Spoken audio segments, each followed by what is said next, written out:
এই যে ন্যারেটিভটা তৈরি করা হয়েছে আমরা দেখতে পাচ্ছি, মানে তৃণমূল থেকে শুরু করে কংগ্রেস, অন্যান্য দল, লেফটরা তো ভীষণ রকমভাবে তৈরি করেছে। বিজেপি এই ধারণাটা থেকে, মানে এই ন্যারেটিভটা কেন, মানে প্রত্যেকটা দলেরই তো পাল্টা ন্যারেটিভ থাকবে, বিজেপিও তো সেই চেষ্টা ন্যাশনালিস্ট মুভমেন্টের মাধ্যমে করার কথা বলছে, এখনো পর্যন্ত কেন এই ধারণাটাকে পাল্টাতে পারছে না? চেষ্টা করেছে, তার কারণ আপনি যেই স্কিমসগুলোর কথা বললেন সেগুলো সবার জন্য, কিন্তু বিজেপি পার্টিকুলারলি মাইনরিটিদের জন্য, মুসলিমদের জন্য অনেক কিছু কাজ স্পেশালি করেছে, যেমন শাদি শগুন আছে, অনেক কিছু আছে। তারপরে মানে অনেকে যেটা বলবে সেটা হচ্ছে যে ট্রিপল তালাক যে অ্যাবলিশ করেছে, সেটাও তো মুসলিম মেয়েদের কথা, মুসলিম সমাজের কথা মাথায় রেখে করেছে। তো এই ব্যাপারগুলো তো, মানে ট্রিপল তালাকটা হিন্দুদের মধ্যে হতো না। হ্যাঁ, তো এরকম অনেক কিছু আছে যেগুলো বিজেপি শুধুমাত্র মুসলিমদের জন্য করেছে, কিন্তু তার ফল বিজেপি পায়নি। আর আমার মনে হয় না এটা বিজেপি আগামী দিনেও পাবে। হ্যাঁ, এবারে আপনাকে আমি বলি যে এই জায়গাতেই আপনার মতন লোকেদের ভূমিকা ভীষণ রকম গুরুত্বপূর্ণ। একটা হচ্ছে গিয়ে সাংগঠনিক দিক থেকে নিজেদের মতন করে কাজ চালিয়ে যাওয়া, তার পাশাপাশি আপনি বিশেষ করে সিংহ বাহিনীর নেতৃত্বে আপনি যে ধরনের কাজ করেন, যারা সোশ্যাল মিডিয়ায় দেবদত্তবাবুকে দেখেন তারা ভীষণ রকমভাবে জানেন, কিন্তু আমাদের দর্শক যারা প্রথমবার দেবদত্ত মাঝিকে দেখছেন তাদের জন্য বলে দিই, সিংহ বাহিনী বিভিন্ন রকমের সমাজসেবামূলক কাজের পাশাপাশি, ধরুন আপনারা দেখবেন যে এই লাভ জিহাদের যে বিষয়টাকে বলা হচ্ছে, লাভ জিহাদ মানে প্রথমে একটি হিন্দু মেয়ে, সে বুঝতে না পেরে বা কোনো কারণে একটি মুসলিম ছেলের সঙ্গে বিয়ে করে, বিয়ের পরে সে জানতে পারে যে তার স্বামী সে একজন মুসলিম, এবং তারপর তাকে ধর্মান্তরণের জন্য চাপ দেওয়া হয়। তারপরে তো যা সার্বিকভাবে অনেক রকমের বিষয় রয়েছে, সেগুলো না হয় আমি পরে আলোচনা করছি। তো সেই লাভ জিহাদের শিকার যারা, সেই সমস্ত সনাতনী মেয়েদেরকে আবার মূল স্রোতে ফিরিয়ে আনা, নিজ ধর্মে ফিরিয়ে আনা, সেই রকম কাজ করেন। তার পাশাপাশি এরকম অনেকে আছে যারা স্বেচ্ছায়, বহু, ভালো করে শুনবেন, বহু ইসলাম ধর্মাবলম্বী মহিলা বা মেয়ে, তারা হিন্দুত্বে আসতে চান বা সনাতন ধর্মে আসতে চান, তাদের জন্য কিন্তু কাজ করেন দেবদত্ত মাঝির এই সংগঠন সিংহ বাহিনী। আমি ঠিক এই জায়গা থেকেই আসছি যে এই যে আপনি এখনো পর্যন্ত স্পেসিফিকভাবে কিছু যদি উদাহরণ দেন, এখনো পর্যন্ত আপনার কাজ এই জায়গাগুলোয় খুব গুরুত্বপূর্ণ হয়ে ওঠে, এখনো পর্যন্ত কি মানে ডেভেলপমেন্ট দেখতে পেয়েছেন, কি কি আপনার, মানে যদি কিছু স্পেসিফিক বলেন। দেখুন, এক নম্বর হচ্ছে যে বহু মেয়ে, মানে তার হিসেব নেই, মানে বহু মেয়ে যারা অলরেডি ইসলামে চলে গেছে আমাদের সনাতন ধর্ম থেকে, লাভ জিহাদের ট্র্যাপে পড়ে, আর এটা দীর্ঘদিন ধরে হয়ে আসছে এবং সারা বাংলায় হয়ে আসছে। মানে বাঁকুড়ার মতো জায়গা যেখানে মুসলিম কম, সেখানেও অনেক হিন্দুদেরকে নিয়ে চলে যাচ্ছে মুসলিমরা, তাদেরকে মুসলিম বানাচ্ছে। তো আমাদের একটা চেষ্টা থাকে যে আমরা সেই মেয়েদেরকে, যাদেরকে তাদের বাবা মা ফিরিয়ে আনতে পারছে না, এবং আপনারা জানেন এর আগে সরকার যেটা ছিল সেখানে পুলিশ সহযোগিতা করা তো দূরের কথা, পুলিশ আমাদের প্রচণ্ড বিরোধিতা করত, এবং যেই জেহাদিরা আমাদের মেয়েদের নিয়ে যেত সব রকমভাবে চেষ্টা করতো তাকে সেফগার্ড করা, তাকে সাপোর্ট করা। তো এর উদাহরণ আমি দিতে পারি, মানে লেটেস্ট উদাহরণ, আমি কয়েক মাস আগে গুজরাটের সুরাত থেকে একটা 15 বছরের মেয়েকে রেস্কিউ করি।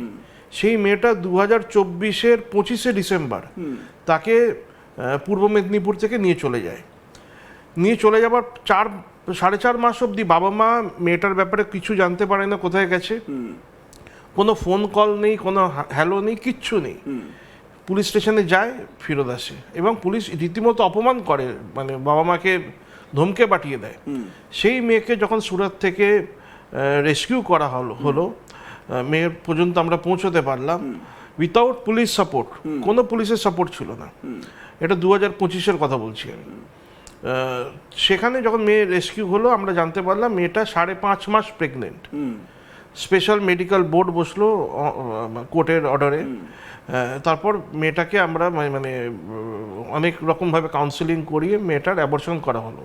আর মেয়েটা মানে নিজে সেখানে ভুগছিল, এই না সে খুব আনন্দের সাথে সেখানে ছিল, খুব ছোট একটা ঘরে রাখা হয়েছিল।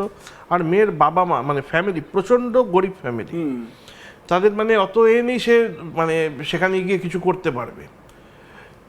সেরকম জায়গা থেকে এই যে ফ্যামিলিগুলো, এবং এটা আমি পূর্ব মেদিনীপুরের কথা বললাম, বসিরহাটের একটা মেয়ে তার নিজের দাদা সেন্ট্রাল গভর্নমেন্টে জব করে, সেরকম একটা ফ্যামিলি তাদের বোনকে নিয়ে চলে গেছিল মহারাষ্ট্রতে, আমরাবতীতে।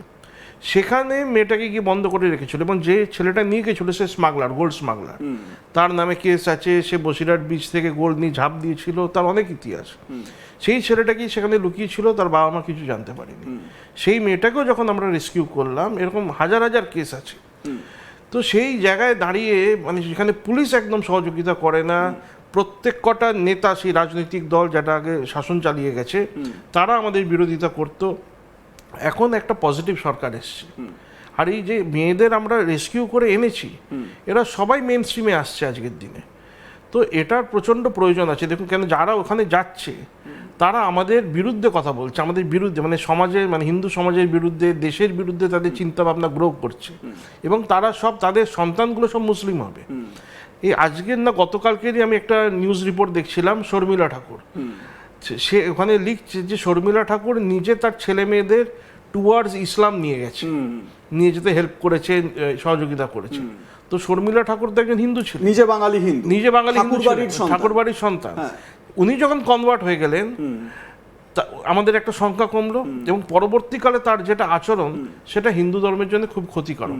না, আমি এই জায়গা থেকে আপনার কাছে একটা প্রশ্ন রাখতে চাই, সেটা হচ্ছে এই যে মাইন্ডসেটটা কিভাবে তৈরি হচ্ছে। দেখুন, দুই পরিবারের, মানে যেটা আমরা বলিউডে দেখি, দুই পরিবারের সহমতের ভিত্তিতে, ভালোবাসার মাধ্যমে হিন্দু মেয়েরা মুসলিম মানুষকে বিয়ে করছেন, এবং তারপর তারা সুখে দাম্পত্য জীবন কাটাচ্ছেন। সেটা তো একটা সিনারিও, একটা দিক। আমার প্রশ্ন হচ্ছে এই মাইন্ডসেটটা, এই যে হিন্দু মহিলা যারা চলে যাচ্ছেন, আপনি যেটা একটা উদাহরণ বললেন, তাদের মধ্যে এই মাইন্ডসেটটা কিভাবে আসছে যে তার সন্তানদেরকেও হিন্দু না হয়ে তাদেরকে ইসলাম মাইন্ডসেটে বড় করতে হবে? কেন, তারা তো মানে হিন্দু মুসলিম দুটো ধর্মকে সঙ্গে নিয়েই বড় হতে পারে। এই মাইন্ডসেটটা কেন আসছে? দেখুন, সেটা কখনো হতে পারে না। আর এর সব থেকে ভালো উদাহরণ দিয়েছিল হচ্ছে মুসলিম লীগ এবং জিন্নাহ। কারণ তারাই বলেছিল যে এই দুটো সম্প্রদায়, হিন্দু আর মুসলিম, এরা কখনো এক হয়ে থাকতে পারে না, এরা একসাথে এক অপরের সাথে শান্তিপূর্ণভাবে বসবাস করতে পারবে না, কারণ দুটো একদমই অপোজিট। যারা মানে বেশ কিছু লোককে আজকে আমি বলতে শুনছি যে ইসলাম হোক আর খ্রিশ্চান হোক, তারা হিন্দু ধর্মেরই কি সনাতনেরই কপি পেস্ট, কিন্তু এটা একদম ভুল কথা। কারণ তাদের সাথে আমাদের সত্যিই কোনো মিল নেই। আমরা বন্ধুত্ব, ভ্রাতৃত্বতে বিশ্বাস করি, যেটা সকলকে নিয়ে, আর তাদের ভ্রাতৃত্বটা, ব্রাদারহুডটা কেবলমাত্র ইসলামিক ব্রাদারহুড। তো ইসলামিক ব্রাদারহুড মানে মুসলিমের মধ্যে ব্রাদারহুড, মুসলিম আর নন